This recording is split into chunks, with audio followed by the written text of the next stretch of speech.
Latimer City Expats Club is a non-profit social organisation and our speakers are volunteers.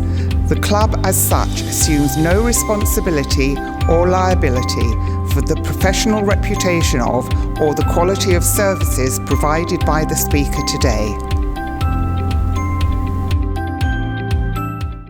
Round of applause for George. I have to say I'm particularly interested because I want to see if it's worth doing the cruise. My first question I'm going to ask is, please raise your hand if you've ever been on a cruise. Oh, wow. A lot of people. Okay. Well, I've got my little cliff notes here, but I just wanted to kind of explain that the reason that I went on this particular cruise is because it left from Lam Shebang. And I think I don't have the clicker, so maybe click the next one. I went on a ship called the Norwegian Jewel, and the Norwegian Jewel is about 1,000 feet long and about 200 feet high. It's a rather large ship, but I'm going to give you a couple of facts on it, and which is kind of amazing.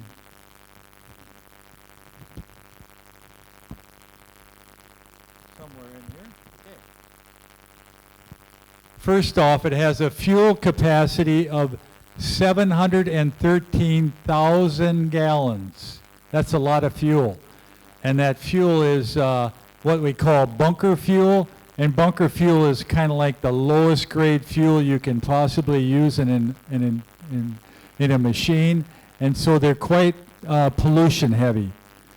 The other thing is that they get about they burn about 48 gallons a minute. So they're quite, they're not really fuel efficient. This particular ship carries 744,000 gallons of fresh water. And they produce on the ship about 250,000 gallons a day. They have their own water processing thing. So it's like a small city. The thing that I wanted to explain is that they always, when you get on the ship, they always refer to as she. So I was kind of wondering, well, why do they always call it a female? Well, I found out a ship is called a she because there's always a great deal of bustle around her, and usually a gang of men around her. And also, it's in the initial expense. It's not the initial expense that break you; it's the upkeep. And finally, without a man at the helm, they're absolutely uncontrollable. And she shows her top side but hides her bottom. And when coming into port, she always heads for the buoys, which I thought was kind of interesting. Now, one of the things when I did go on the cruise is I'm kind of a nosy person, so I wanted to speak to the captain of the ship, and I wanted to go up to the helm where they steer the ship, because normally that is not allowed under any circumstances. But I went on a tour and I got to meet the captain, and I was kind of asking a number of questions, because when I would get up early in the morning and I'd go and sit on the helm, I would notice like little lights out in the distance, and it was fishermen out in like 18-foot boats with no motor. And I told the captain, I go, what do you do about those guys out there? And he goes, well, normally what we do is when we can see them on the radar, what we like to do is we just blow the foghorn to let them know we're coming, because it's much easier for them to maneuver out of the way than it is a 1,000-foot ship. So I thought that was kind of interesting. The other thing he told me is, I asked him, what is the most important instrument you have up here? And he looked at me and he goes, no one's ever asked me that question, but that's a good one. The most important machine here is the coffee machine. And the reason for that is they work 4 hours on and 4 hours off. And anytime the ship comes into port, the captain of the ship must be at the helm. Nobody else is allowed up there. He's the one that has to bring it into port. So I thought the coffee machine was kind of interesting. Now, the number one thing on the ship is eating. There's a lot of eating food involved, so I got the executive chef's weekly shopping list. This is what he has to get on his shopping list every week. 40,000 pounds of fresh fruit, 3,300 dozen eggs, 12,000 pounds of poultry, 1,200 gallons of ice cream, 6,500 pounds of fish, 14,000 pounds of poultry, and there must be some meat on here someplace. Vegetables, 45,000 pounds, and potatoes, 5,000 pounds, because they're feeding, on this particular ship, they're feeding 2,200 passengers and 1,200 crew people. So you've got like 3,000 or 4,000 people on it they have to feed every day. And the people that are in charge of it, there's one man that's in charge of it, and I said, well, where do you get all your meat from? They import all their red meat from Miami, Florida. Is all shipped to wherever they are in the world. So on this particular cruise, we stopped in Singapore, and they had another ship that came from Miami, Florida, and brought all the meat products. So it's quite complicated. And then there is, on the ship, there's like 4 chefs that are in charge of everything. They have one person's in charge of the fish, one person's in charge of the poultry, one person's in charge. So they have these different stations, and each chef is in charge of that station. And you're not allowed to borrow anything from one station to another. So he said, if I run out of something in my meat department, I can't go to the fish department and ask for some ingredients. That's not allowed. So it's pretty complicated. This particular ship left from Lam Shabang, and our first port of call was in Vietnam. And then from Vietnam, we went to Singapore. Singapore, we went to Malaysia. Malaysia, we went to Brunei. And then Brunei, we ended up in the Philippines. So we were on the ship for 11 days. Now, someone asked me, well, what happens when you get into port? What do you have to do about visas? Well, every port, before you got in there, you had to get on your phone, if you had internet, or you used the ship's computer, and you had to download an e-visa so that when you got to port, you already had your visa on your phone, and you just showed it to immigration. Sometimes, like when we were in Singapore, the immigration actually got on the boat the night before, and they did all the immigration work on the boat. When we got to the Philippines, they got on the ship the night before, and they did all the immigration work on there. So by the time you got to the port, you had your visa and you could walk off the ship. Now there's the upside and downside to cruising, if you know, that a ship is like a giant petri dish. It's just full of disease. And at some point or another, everybody gets sick. You get a cold, you get COVID or whatever. So that's kind of the downside. You've got 2,000 people going for lunch or for dinner, and it can get quite confusing, or someone's touching a utensil, and then I was washing my hands like 40 times a day. And I was, trying to stay as healthy as I could. And I made it until the last day. And then I got to my little cabin, and I got a sore throat, and then I got a cold.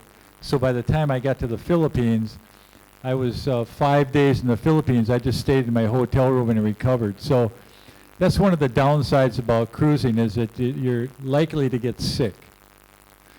The other thing that I did when I was on the ship was I immediately made friends with a head chef whose name was Rocky. And I told Rocky when I got on the ship, I go, hey, Rocky, I like to eat cookies, but I like to have sugar-free. So Rocky reached in his pocket, grabbed his cell phone, and he goes, he called down to the 5th floor where the pastry department was. He goes, I have a gentleman here who likes cookies, but he doesn't like sugar in his cookies. Could you make sure tomorrow that you have sugar-free cookies? I thought he was joking. The next day I went for lunch. I feel a tap on my shoulder. He goes, Mr. Wilson, I've got your cookies. He brought me a whole plate of cookies. So then I said, well, this is pretty good. So I thought, I got to keep in good contact with this guy. So I said, I like soup. So he goes, what kind of soup do you like? And I go, well, I like minestrone soup. He goes, no problem. The next day, I'm having lunch, tap on my shoulder. How come you didn't try your minestrone soup? I go, what? He goes, I made minestrone soup for you. So I had to go and have the minestrone soup. So for about 5 or 6 days, I was dodging this guy because I was afraid he was going to bring me either more soup or more cookies, and I'd had enough. So people ask me, well, what do you do all day when you're on the ship? Well, this is what I did. And I don't think everybody does the same thing, but this is what entertained me. I would get up in the morning about 4 o'clock, and I would walk around the ship. Now, 3 laps around the ship is 1 mile. So I would try to do 3 or 4 miles in the morning, and then I would go down to the breakfast place, and we had one of our friends, Ray Woods, one of our expat members are there, and I'd chat with Ray for an hour or so. And then after that, I would go into the gym, and I'd walk on the treadmill for maybe 30 minutes or so. And then I would go down to breakfast, and I'd get in line, and I'd have a bowl of oatmeal and maybe a piece of toast. And then I would go to, sometimes they had bingo, sometimes they had line dance, sometimes they had, they had different game shows, so I'd go to that. And then that would finish about 11 o'clock, which meant it was lunchtime. So I would go to lunch, and I'd have a small lunch, and then I'd meet the chef, and he'd, fix me something. And then I would go and walk upstairs, and I'd walk around, and then by that time it was time for snacks out by the pool. So I would go out by the pool, and they made really delicious hot dogs. So I'd have a hot dog, and I'd go to talk to people out there by the pool. And then I would go walk around up on the deck for a little while. And then by that time, it was snack time out the back. So I'd go out the back, and I'd have some cookies. And then I would go do some more walking. And then by that time, it was 5 o'clock, and it was time for dinner. So I would go down to dinner, and I had a little bit. Now, I didn't, I wasn't eating all the time. I was out walking. And then during the day, what they would do is that they'd have different side trips.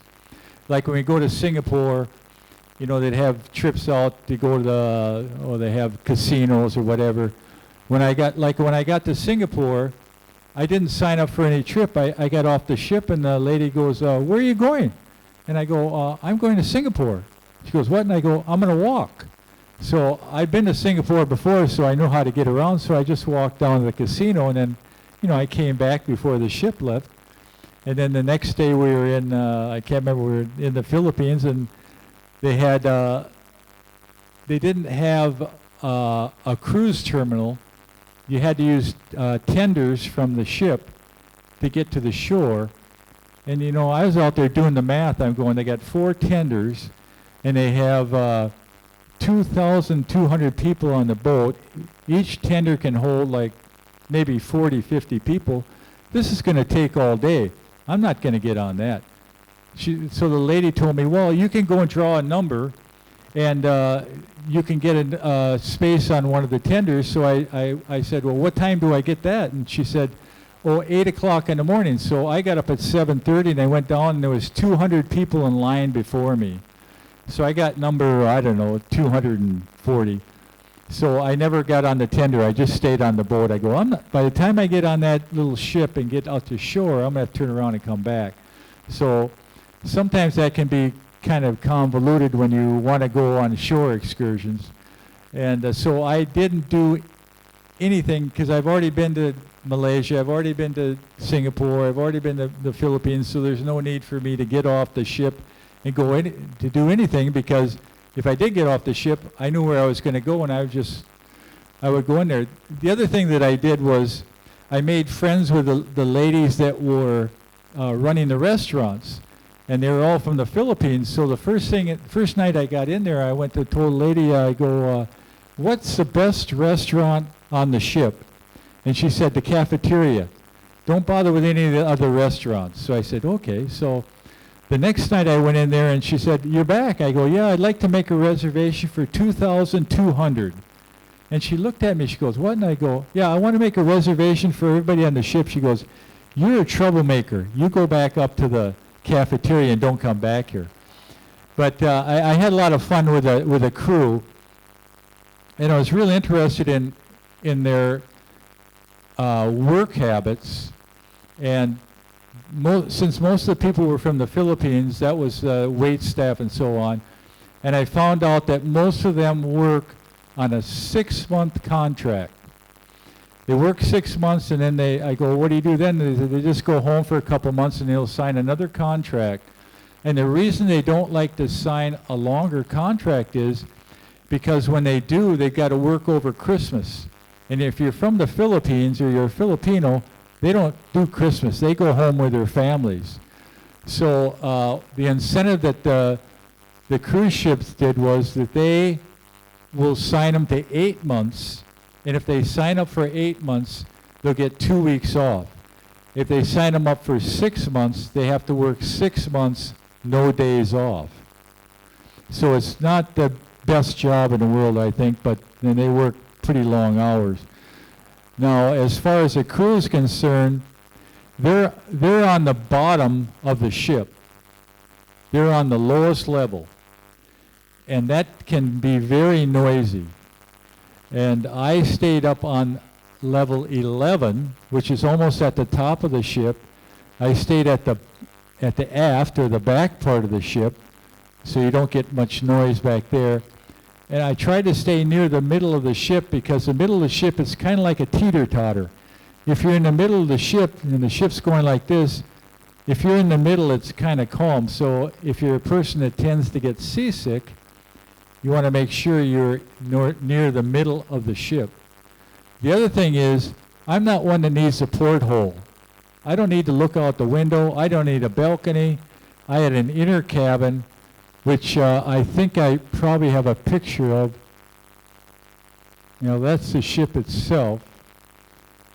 And then pretty soon there'll be I did a short video of the inside of my room.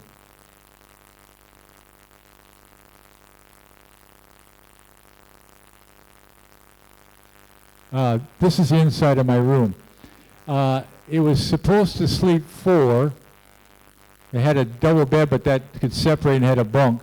But you can see it's not that much room, but I had my own private bathroom. This is in Singapore when we left at night. Most of the time we did all our sailing at night. This is in Singapore when I did my little walkabout.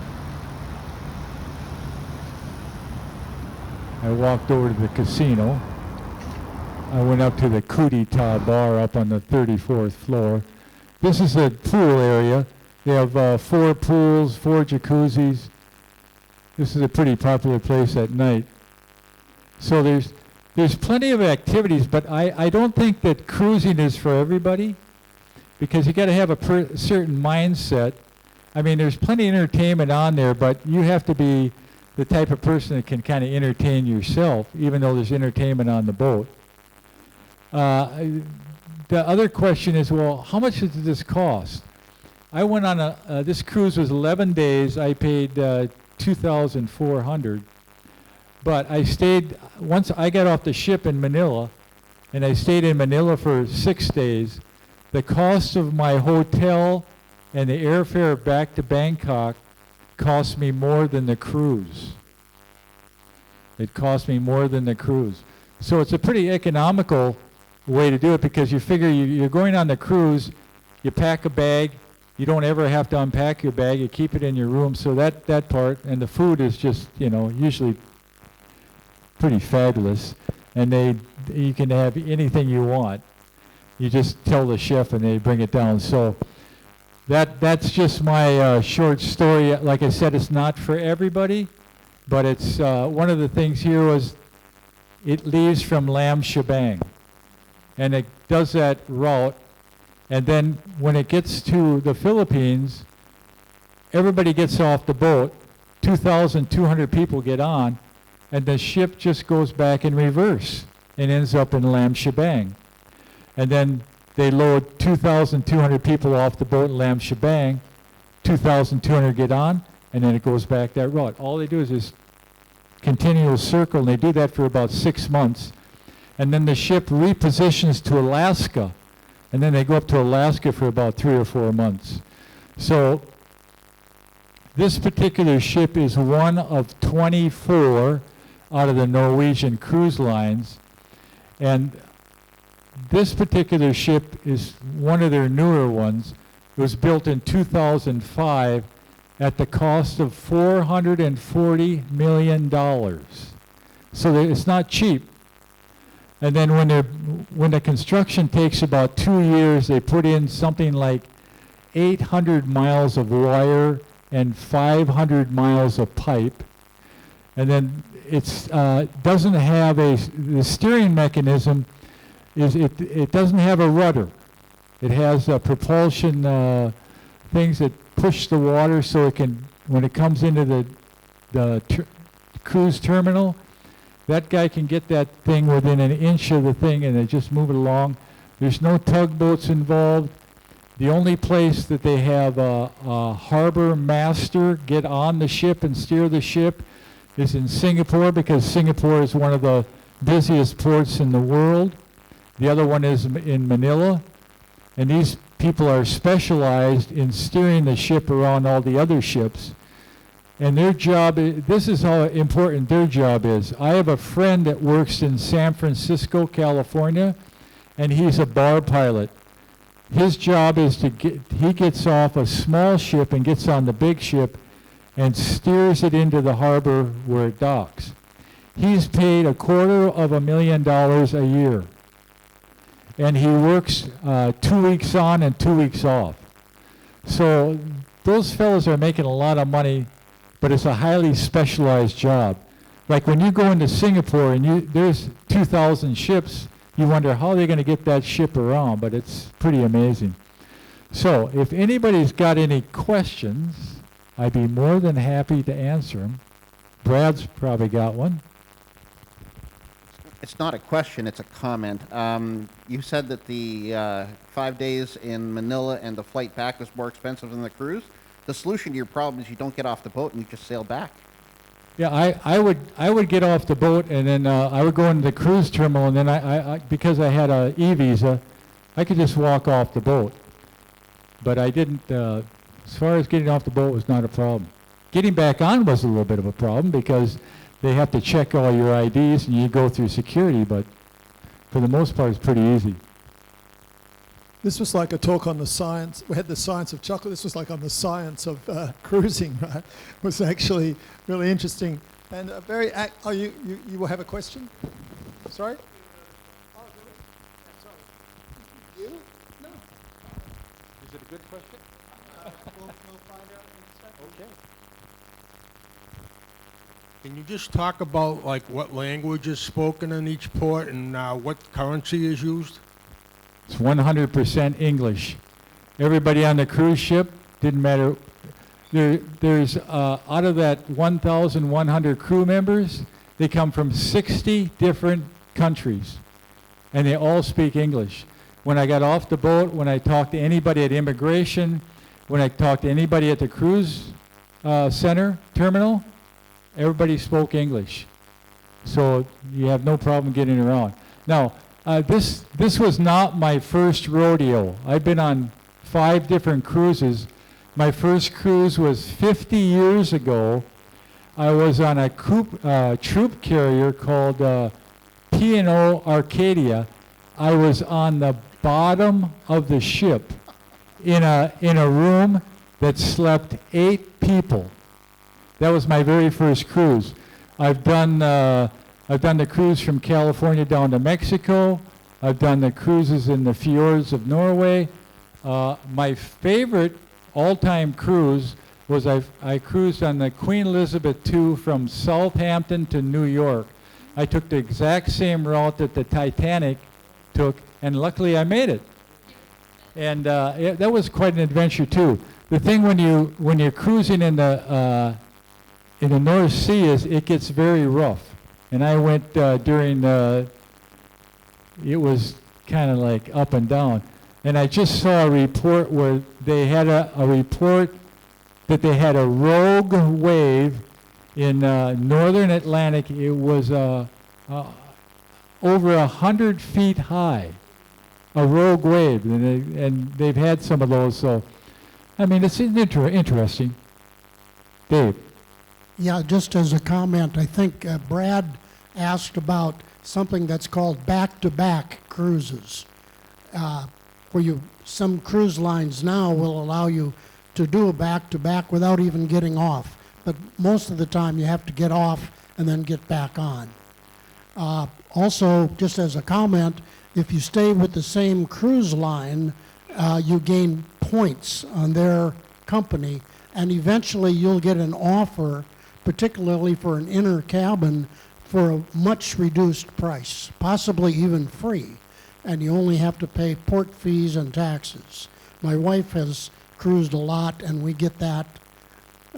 We flew last year to go back to America. We flew to Australia and took a 22-day cruise on Carnival all the way to Seattle. Fantastic. And because of her participation in this points thing, we had a suite, which is really nice. And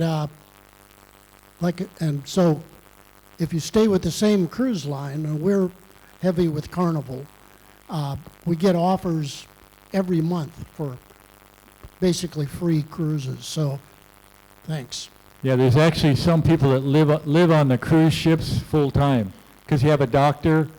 I mean, you got all your meals, so it's pretty interesting. But the other thing is that I was going to mention is, and I think this is probably true for all cruise lines, they have a bottom line. They've got to make money. Now, how do they make money? One, they're going to charge you for all your drinks on the boat. Number two, they're going to charge you for all your shore excursions. Number three, they're going to charge you for any specialty drink, like in the morning I like to have celery and carrot juice. They charge you for that. So they're going to, in my mind, they're going to try to nickel and dime you to death, because I told the captain, I go, I feel like if I go take a dump, you're going to charge me for that, because everything they want to charge you for. But that's how they make their money. And obviously, it's very popular because I actually got bumped off a cruise. I was supposed to leave from Taipei to go to Singapore, and they called me up and they told me I got bumped off the cruise because they'd already booked out. So it's a popular means, and I understand why, but my mentality is that I don't think they have to nickel and dime you to death for everything. They should at least give me free water. And I didn't pay for the toilet paper, but I did get the cookies. So that was important. All right, anybody else have anything oh, yeah. The price, you said 2,000 something? The price, 2,400, the price. $2,400. Dollars. Okay. Yeah, dollars. And another question, if you don't get off the boat, you still need a visa? What's that? If you don't get off the boat. I mean, I think I was the only one that didn't get off the boat. Out of the 2,200, the lady would always say, are you going to get off the boat? I go, well, yeah, I'm going to go to the cruise terminal, but I'm not going on any. I didn't go on any field trips because I've already been to Singapore. I've already been to Indonesia. I've already been, to all those places, so there was no need for me to get off. Plus, I'm a cheap Charlie. I had to do a visa for every stop. I had to do a visa in Singapore. I had required to do one in the Philippines, and I had Indonesia, in Brunei. But I didn't have to do it, Roger. I didn't have to. Like when I got to the Indonesia, if I didn't get off the ship, I didn't need to get anything. Because I sucked up to everybody on the cruise ship. Yes, I will do a cruise from the 18th of December till the 8th of January, 3 weeks. And we start in Lim Chabang and we came back to Lim Chabang. and we have 2 ports in Vietnam, 2 ports in the Philippines, 2 ports in Taiwan, Taipei, and in the New Year's Eve I will stay in Hong Kong, and then we go back to the Halong Beach, Vietnam, to Lim Cha Bang. And it is nearly the half price of yours. I pay 1,600 euros. And it's the company is called AIDA. It's a German cruise line belonging to the Carnival Group. And on board, they speak my home language. I can speak German all 3 weeks. I bet And you're like a pig in poop. In the information I read, they say the people on board, the guests on board can be 2,050, and the members of the crew are 700, nearly 800. And they told me not anybody of the crew speaks English. Some crew, some staff members speak their own language. They are Filipinos and they speak Filipino, or they came from where. They don't have to talk to I'm something. happy I wasn't on that cruise because my German's not that good. George, I think there's a country where they Yeah. speak German. Yeah. Okay, well, thank you. George gave this a very short notice. He's only just come back from the cruise of 8 days ago. And he agreed on Sunday to give us a cruise. And it was really, I've been on one cruise. I got sick.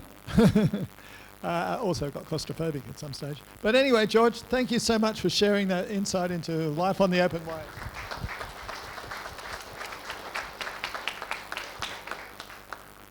That's good. You got the clicker? No, it doesn't matter. What? We're not doing open forum straight away. Just quickly, we've got the 2 speakers for next week and the week after.